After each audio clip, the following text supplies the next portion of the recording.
اچانک انسان کا دل کسی چیز پہ آ جاتا ہے، یہ انسانی فطرت ہے، تو اس پہ پکڑ نہیں ہے۔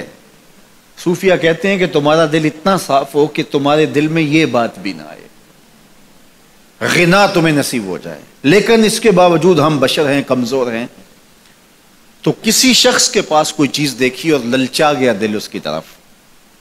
اور پھر اس کو حاصل کرنے کے لیے کوشش میں، تردد میں لگ گیا، دل میں خیال بھی آتے ہیں، وسوسے بھی آتے ہیں، اور ایسی ایسی خواہشات جنم لیتی ہیں کہ انسان خود اپنے پہ ہنستا ہے، لیکن ایسی خواہشات جس کی اتباع میں چل پڑا، جس کی خواہش میں چل پڑا، تو یہ ہلاک کر دینے والی چیز ہے۔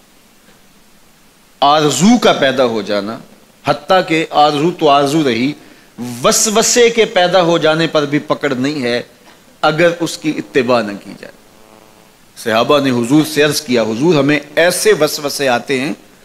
کہ اگر ہم بیان کر دیں تو قتل کر دیے جائیں، اتنا غلیظ خیال باز کا انسان کے دل کی تختی پہ آتا ہے، دماغ کی سکرین پہ ابھرتا ہے۔ تو فرمایا کہ تم کیا کرتے ہو؟ تو انہوں نے کہا کہ ہم اس کو جھٹکنے کی کوشش کرتے ہیں، جب اس طرح کا کوئی خیال آتا ہے تو بندہ اس کو جھٹکتا ہے، دور کرتا ہے، اور بندہ خوف زدہ ہوتا ہے اور اللہ کی پناہ میں آتا ہے، اور اس کی ایک حالت ہوتی ہے۔ تو اس حالت کا انہوں نے ذکر کیا کہ ہم تو پھر یہ کرتے ہیں، تو فرمایا کہ ذالک صریح الایمان، یہ تمہارے واضح ایمان کی علامت ہے کہ اس وسوسے کے بعد جو تمہاری طبیعت میں بے چینی اور بیزاری پیدا ہوئی، اور اس کو دھکیلنے کے لیے، اس کو خیال سے ہٹانے کے لیے، اس کو تصورات سے دور کرنے کے لیے جو تم نے کوشش کی، یہ تمہارا ایمان تھا جو کھڑا ہوا، اور تم اس سے بچنے کی کوشش کرتے ہو، تو یہ تمہارے ایمان کی علامت ہے۔ تو خالی وسوسہ اگر کتنا ہی غلیظ کیوں نہ ہو، اگر اس وسوسے کو خیال کا حصہ بنا کے اس سوچ کو لذت کا سبب نہ بنا لیا جائے، حتیٰ کہ غیر محرم کے اوپر آپ کی نظر پڑ گئی، تو فرمایا النظرۃ الاولی لک والثانیۃ علیک، جو پہلی نظر تجھے حاصل ہوئی تو وہ تیرے لیے ہے، لیکن اگر تو نے نظر کا تتبع کیا اور پھر تیری نظر نے دوبارہ پیچھا کیا تو وہ تیرے اوپر وبال بن جائے گی۔ تو خواہش کا، وسوسے کا، اور کسی ایسی چیز کا دل اور دماغ کی سکرین پہ ابھرنا اور خیال پیدا ہو جانا، یہ کوئی بات نہیں ہے۔ انسانی زندگی کے اندر کتنے ہزار خیالات جو ہے وہ انسان کے دماغ میں جو ہے وہ پیدا ہوتے ہیں، اور پیدا ہو کر کے مٹتے ہیں، پھر نئے پیدا ہوتے ہیں۔ کبھی بھی انسان کا دماغ خالی نہیں رہتا، ہر وقت سوچتا ہے۔ آپ اگر یہ طے کر لیں کہ میں کچھ نہیں سوچنا، تو یہ سوچ رہے ہوں گے کہ میں کچھ نہیں سوچنا۔ یہ کبھی ہو نہیں سکتا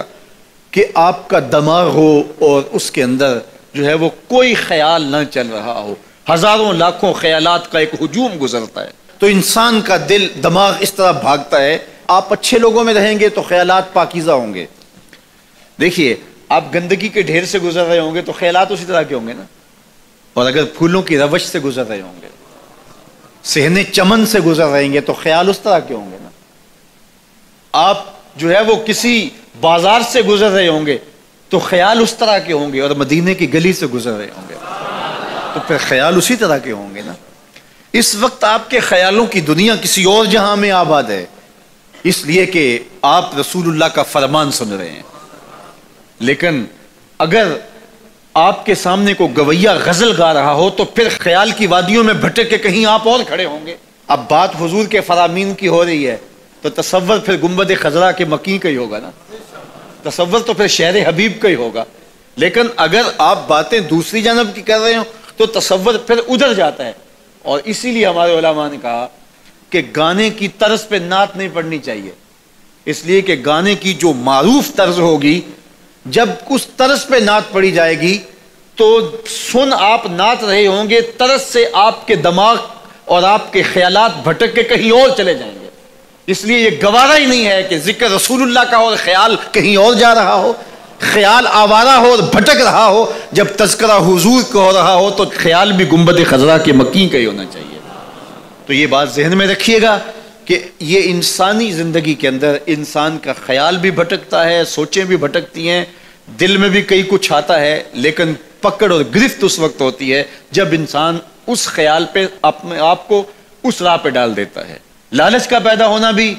شریعت میں ماخوذ نہیں ہے، وہ تمہارے لیے جو ہے وہ وبال تب بنے گی جب تم اس کی اتباع کرنے لگ جاؤ گے، اس خواہش کے پیچھے لگ جاؤ گے۔